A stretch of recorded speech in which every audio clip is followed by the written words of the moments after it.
Balingane, Mabhunguna, Matshitshi, sanibonani. Igama lami uSpooky N isiZulu. Namhlanje sizodingida sicubungule sichaze indaba echazayo. Akekho ongazi ukuthi le ndaba ithinta ikakhulukazi isichasiso. Lokho sekuyochaza ukuthi kukhulunywa ngesiphawulo, isibaluli, inani nongumnini. Ake siboneke. Uma ngabe kade kuthintwa isiphawulo, kuchaza ukuthi le ndaba iyobe ikhuluma ngani. Le ndaba iyobe ikhuluma ngokuthi lokho okhuluma ngakho kunjani uma ukubheke ngamehlo. Uma ngabe ukhuluma ngomuntu, unjani uma umbheke ngamehlo. Uma ngabe ukhuluma ngesilwane, ukhuluma nanoma ngayiphi into. Uma ngabe you are referring and touching on an object, whatever object that the question postulates, then you will be describing what you see with your naked eyes. Yini yona kanye lena esiyibonayo ukuze sikwazi ukuyichaza? Sibona ubuhle nobubi. Sibone ubude nobufushane, sibone ubukhulu nobuncane, sibone ubudala nobusha, sibone ubuningi. Lokhu sasithini ngenkathi sisafunda le phansi ko-grade 8. Lokhu sasithi iziqu zesiphawulo. Ungakhohlwa iziqu zesiphawulo ziyishumi-nesishiyagalombili. Yize la mina ngithinte kuphela eziyisishiyagalolunye. Ngokubona kwami kwanele lokhu esengikushilo, kwazise sisazophinde sikhulume nangezinye izinhlobo zesichasiso. Ake siboneke ukuthi yini ongayithinta ngaphansi kwesibaluli. Khumbula, isibaluli sichaza ukuthi umuntu unjani ngemuva kokwenza okuthile, noma into injani ngemuva kokwenza okuthile. Ubese-ke wena uyichaza kanjani? Ngokusebenzisa izenzo. Lokhu esithi ngesiNgisi phecelezi are verbs. In essence, verbs are used to portray and to describe how the person appears to you after his or her utterances. Or if it is an object, what is it that the object has done to you for you to reach a conclusion that this kind of an object is very kind, or this kind of an object is very evil, by using verbs. Ake sibekise nje, nangumuntu wesifazane okuphethe kahle. Usuzothini-ke uma umchaza?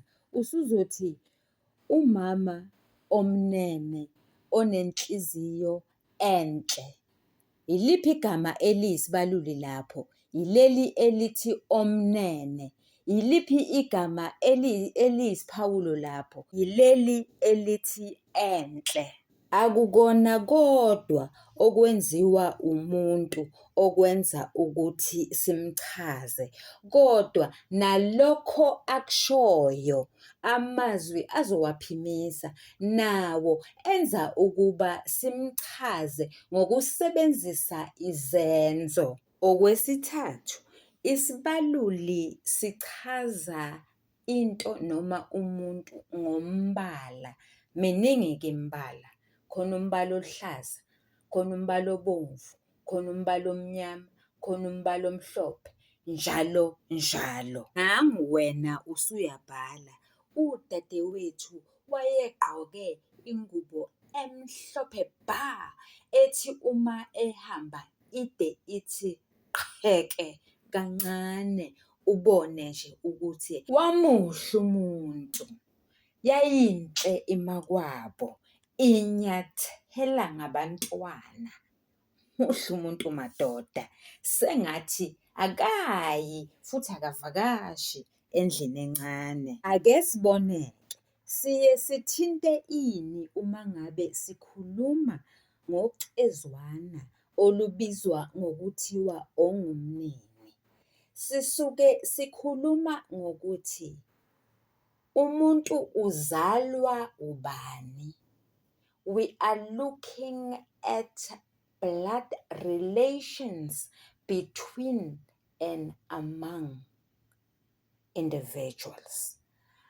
Yingakho nje uma sithi uShaka kaSenzangakhona, sichaza ukuthi inkosi uShaka yazalwa inkosi uSenzangakhona. Loya ka uchaza lokho, yiwona-ke oyisakhi esigqamisa ukuthi umuntu uzalwa ubani. Asibuki kuphela ubudlelwane obuthinta igazi, kodwa siphinde sibuke ubudlelwano phakathi komuntu nalokho anakho, that will be referred to as materialistic relations. Isibonelo, iwashi lami. Ulami ugqamisa ukuthi into ingekabani. Iwashi likaThemba, isakhi esinguka, sigqamisa ukuthi leli washi elikabani. Sichaza lokho ukuthi ubani umnikazi. Mhlawumbe okwesithathu singathi kuphinde kugqanyiswe ubulili. Isibonelo, ingane yomfana, ingane yentombazana.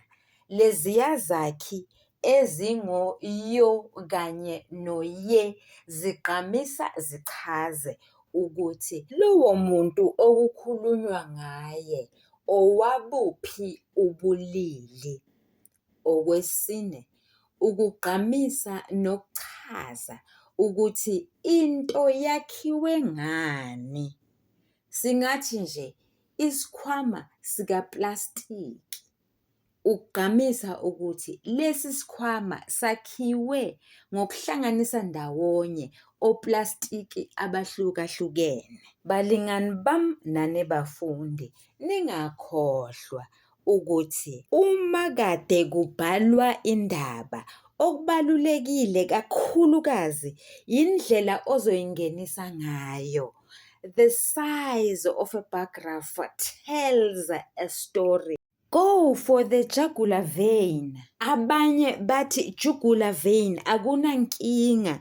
Qala indaba from the highest peak. Balingani bami nani bafundi, la ngivule umbhalo wobuciko onesihloko esithi Successful Inkanyezi ibanga leshumi, uGray 10 lowo. Ngibona indaba echazayo enesihloko esithi umgubho wosuku lwezihlahla.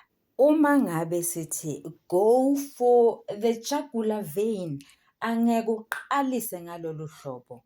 Kwakuwumhla wezi enyangeni, hawu. Kunamaki lapho oyolithola eliyobe lingaphezu kuka-45 out of 50. Ulungile nje u-18. Ake siboneke. Kwezwakala izwi elindondayo lisho kakhulu lithi ngadla mina kababa, ngadla mina kababa. Sisamangele ukuthi ubani onamagangangozi okweshela emcimbini omkhulu ngalolu hlobo. Wezwakalo wesimame emuva le, yacaca ukuthi lona ngowesifazane owenanelayo, esethi Gibela phezu kwendlu ubatshele nangumviyo, nangumthongwane, nangumhlali, nangumsimbithi, umtholo, nangumganu, nangumphafa. Saqhumuka sonke ngezwi eliphezulu sahleka kwenanela izihlahla zonkana. Lwaqala kanjalo-ke usuku lwethu lomgubho wezihlahla. Mlingani wami nawe mfundi, hlala phansi-ke manje udwebele onke amagama achazayo ayisiphawulo, isibaluli, inani nongumnini. Uyathandwa. Uyabona yini angilenzile inani? Lokho ngikwenza ngabomu. Uma ividiyo nizoyamukela ngezandla ezimhlophe ngoqhubeka ngenze inani. Fingers crossed. Nisale kahle, niyathandwa.